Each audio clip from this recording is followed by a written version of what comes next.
High, welcome to my mini blog. তো এখন বাজে দুপুর 1:30 আর আমি আজকে ফ্রেশ হয়ে দেন এসেছি রান্নাঘরে। জানো তো অন্যদিন কি হয়, ফ্রেশ হওয়ার আগেই রান্নাবান্না করতে চলে আসি, বাট রান্না করতে এত বেশি দেরি হয়, স্নান করতে অনেক লেট হয়ে যায়। তাই ভাবলাম আজকে একটু ফ্রেশ হয়ে দেন স্নান করে একেবারে রান্নাঘরে ঢুকবো। তো যে কথা সেই কাজ, আমি স্নান করে সোজা চলে এসেছি রান্নাঘরে। অ্যান্ড রান্নাঘরে এসে তো আরও একটা বিপদ, যে না কী রান্না করবো বুঝে উঠতে পারছি না। অ্যান্ড সত্যি বলতে জানো তো, যখন বাজারে যাই তখন মাথায় কাজ করে না যে কী সবজি নেব, কোনটা খাবো, কি করব। এই করতে করতে হাতের সামনে যা পাই সেম সবজিই বলতে পারে চলে আসে বাড়িতে। বাট আমি আর আমার হাজব্যান্ডের মধ্যে একটা জিনিস সেম আছে, যে দুজনের কেউ সবজি খুব একটা ভালো খাই না। আবার অন্যদিকে যে এমনও নয় যে মাছ মাংস খুব ভালো খাই, সেটাও আমরা রেগুলার পছন্দ করি না।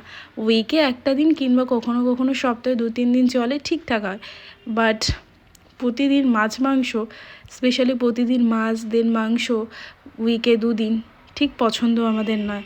তারপরে আবার সেই চলে আসি সবজি, বাট সবজি কিনতে গেলে বাজারে এক ঝামেলা, যে কোনটা কিনবো কী খাবো সেটাই বুঝে উঠতে পারি না। আর ম্যাক্সিমাম সবজি আমি রান্না করতে পারি না, বাট এই বাড়িতে এসে চেষ্টা করছি আর কি। তো যাই হোক, এখন দুপুরে